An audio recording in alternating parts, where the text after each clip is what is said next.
Assalamualaikum warahmatullahi wabarakatuh. Alhamdulillahi wahdah la syarikalah. Asyhadu an la ilaha illallah alimul ghaibi wasyahadah. Wa asyhadu anna Muhammadan abduhu wa rasuluhu la nabiyya wa la rasula ba'dah. Wassalatu wassalamu ala nabiyina Muhammad ibni Abdullah wa ala alihi wa ashabihi wa man tabi'ahu wa wala amma ba'du. Faqad qala Allah Ta'ala wa huwa asdaqul qailin. A'udzu billahi minasyaitonir rajim. Ya ayyuhalladzina amanu kutiba alaikumusiyam kama kutiba alal ladzina min qablikum la'allakum tattaqun. Wa qala sallallahu alaihi wasallam man shoma ramadhana imanan wa ihtisaba ghufira lahu ma taqaddama min dzambi. Sadaqallahul azim wa sadaqa rasulul karim sallallahu alaihi wasallam.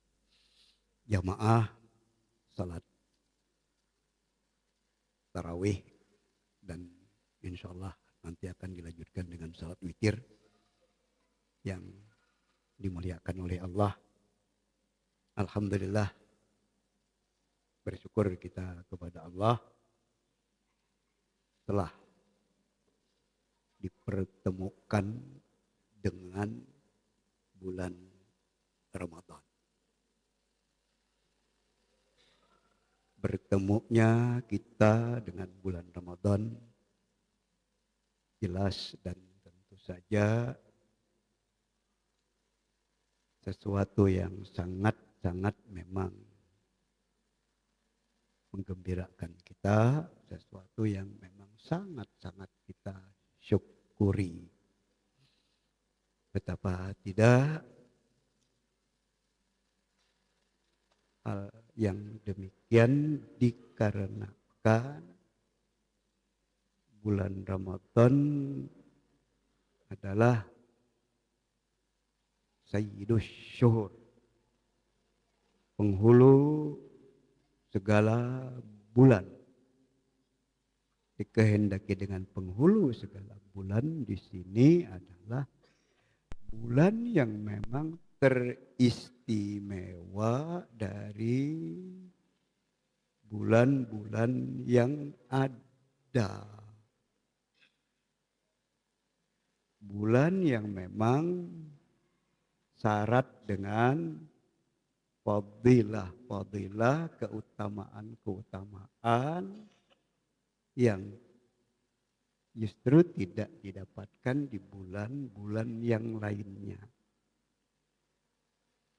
Atas dasar itulah kita benar-benar bersyukur, kita benar-benar berbahagia dengan dipertemukannya oleh Allah dengan bulan Ramadan.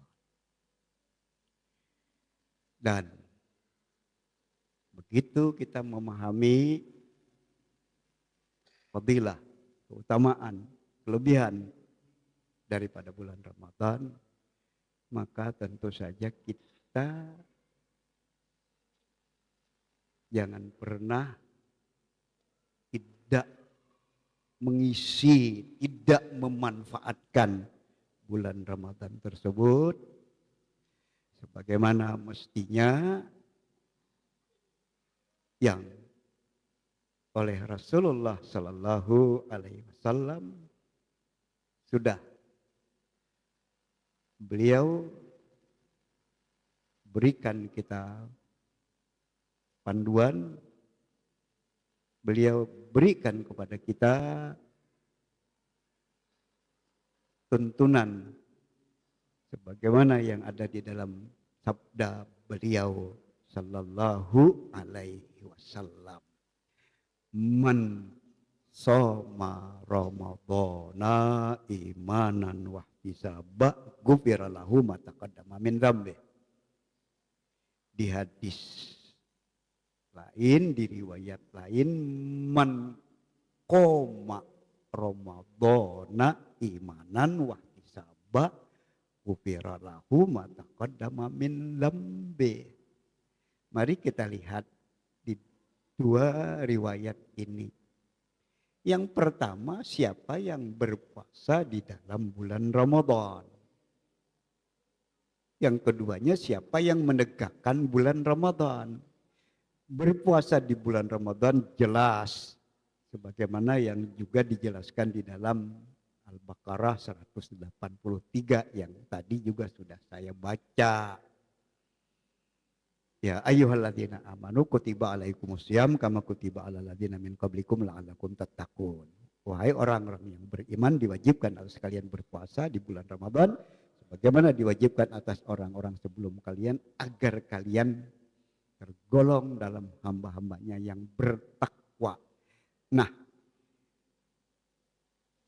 menegakkan bulan Ramadan tentu saja dengan amaliyah-amaliyah.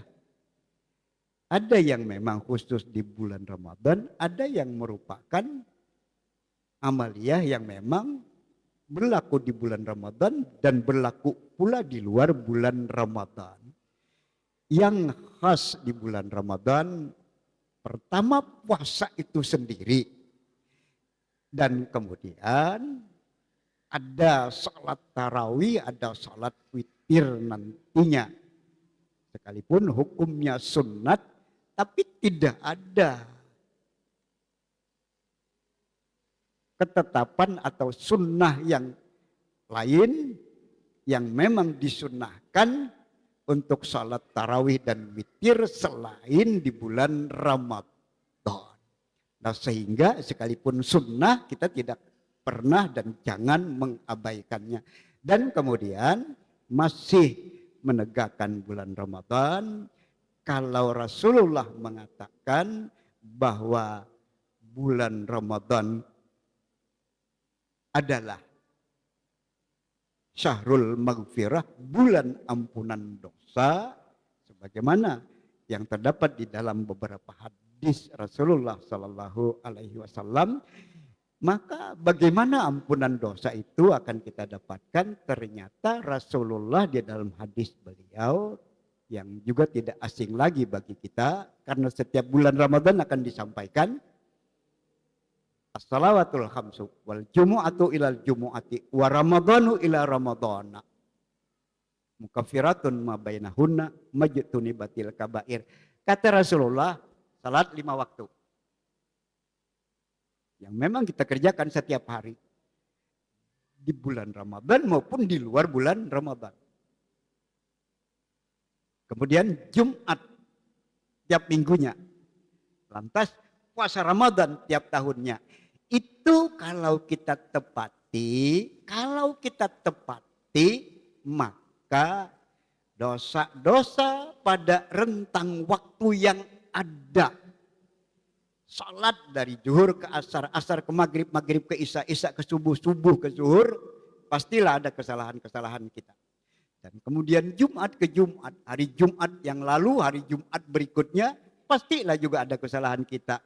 Terlebih lagi Ramadan yang lalu, baru kita sekarang dipertemukan lagi dengan Ramadan, tentu kesalahan kita, dosa-dosa kita pastilah, bukan hanya ada, banyak dosa-dosa kita.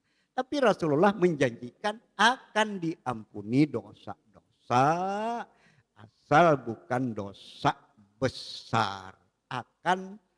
Tidak akan diampuni ya kalau memang dosa besar, kecuali kita benar-benar meninggalkan sama sekali dosa besar tersebut. Adapun dosa besar yang dimaksudkan juga dijelaskan di dalam hadis Rasulullah Sallallahu Alaihi Wasallam. Pertama adalah syirik, kedua adalah sihir dengan segala ragamnya, termasuk nanti santet, guna-guna, tenung, apalagi ya pelet dan lain-lainnya, termasuk juga ada orang memelihara tuyul untuk kekayaan. Itu adalah dosa besar yang tidak akan diampuni,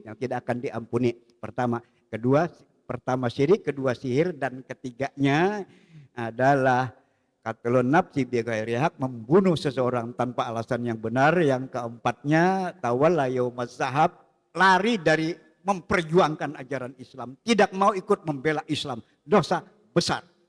Islam dinistakan, Islam diobok-obok, orang tidak mau ambil bagian, berdosa dia, dan dosa itu dosa besar. Yang ke berapa? Yang kelimanya aklu riba. Memakan riba, dosa besar. Yang keenamnya, aklu malil yatim, memakan harta anak yatim. Yang terakhir, yang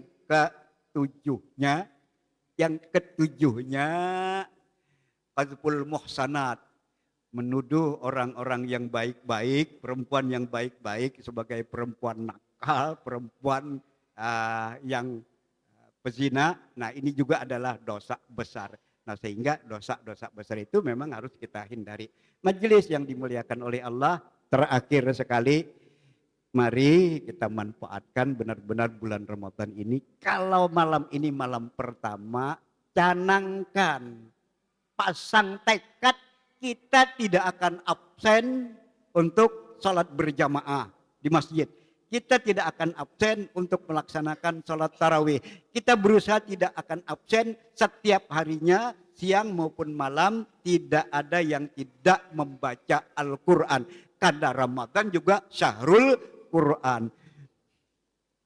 Syahrul Ramadan alladzi unzila fihil Quran. Mari kita manfaatkan. Dan kemudian ya ada yang memang terbiasa dengan melafazkan niat, ada yang tidak terbiasa ya melafazkan niat.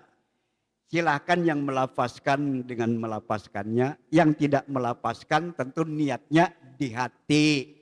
Nah, ada niat yang memang untuk sebulan Ramadan. Ya, ada niat yang tiap malam, silahkan. Orang memilih sebulan Ramadan khawatir lupa niat malam harinya. Ya. Tapi diusahakanlah jangan lupa. Nawaitu sauma Ramadana. Nawaitu sauma Ramadana kullahu fardhan lillahi ta'ala. Sengaja aku puasa sebulan Ramadan, niatnya sebulan. Bisa 29, bisa 30. Fardu karena Allah Ta'ala. Adapun yang hariannya biasa lah. Nawaitu sauma gadin fardhan lillahi ta'ala. Sengaja aku puasa besok hari, maksudnya puasa Ramadan, fardu karena Allah Ta'ala. Ya, silahkan berniat karena memang puasa termasuk ibadah mahdah. Ibadah mahdah menuntut kita untuk berniat. Saya kira ini yang bisa saya sampaikan. Ya ada yang terlupakan. Coba salat tarawih. Kita tidak ingin terjadi kayak di tempat lain. Salat tarawihnya 20 rakaat selesai dalam waktu 10 menit. Ada kan? 8 rakaat selesai dalam waktu 10 menit. Iya. Jangan. Salat itu harus tenang, salat itu harus khusyuk. Maka jangan kita salatnya kayak ngebut, jangan. Ikhlaskan, tenang, imam jangan memburu. Nanti kalau imamnya cepat ya makmumnya pasti ikut imam. Lah sehingga bacalah dengan bacaan tartil, biasa saja, tartil ya. Dan kemudian tumak nina. Rukunya, sujudnya dibuatlah tumak nina. Tumak nina itu apa? Ada jeda. Jangan rukunya tidak sempurna, sujudnya tidak sempurna. Nanti kena apa yang diingatkan oleh Rasulullah. Apa kata Rasulullah? Salat kamu. Sudah wahai Rasulullah, kamu belum sholat. Karena kamu tidak menyempurnakan rukukmu dan sujudmu. Nah, ya jadi artinya apa ya? Nanti sholat kita ya justru sia-sia kalau kita tidak tumak nina. Dan juga nanti kepada yang memang ditugasi untuk ya salawat, tadarus, ya mudah-mudahan ya jangan sampai absen lah satu malam tidak ada tadarus, jangan. Iya, dan tadarus bukan berarti hanya yang ditugaskan. Silakan bergabung nanti lingkungan yang mau ikut ambil bagian tadarus silakan bergabung ya sehingga masjid kita benar-benar makmur terlebih-lebih di bulan Ramadan seperti ini. Waktu ya memang ini malam pertama ya sudah 8:30 ya. Kalau kita ambil tarawih 1 jam, diikhlaskanlah malam pertama, diikhlaskanlah. Ya malam berikutnya ya juga diikhlaskan tentunya. Maksud saya untuk malam pertama memang waktunya tadi agak dimanfaatkan untuk kita iftitah malam hari ini ya sehingga agak panjang pembukaannya. Demikian yang saya bisa sampaikan. Ya mudah-mudahan Allah memberikan kepada kita nikmat sehat sehingga kita bisa beribadah dengan nyaman, dengan tenang, dan mudah-mudahan pula Allah pun juga memberikan kepada kita kekuatan lahir kita dan juga kekuatan batin kita. Kadang orang sehat tapi batinnya lemah, batinnya tidak sehat. Ya mudah-mudahan kita sehat lahir dan batin sehingga bisa menegakkan Ramadan dengan amaliyah-amaliyah Ramadan. Makasih dan mohon maaf. Assalamualaikum warahmatullahi wabarakatuh.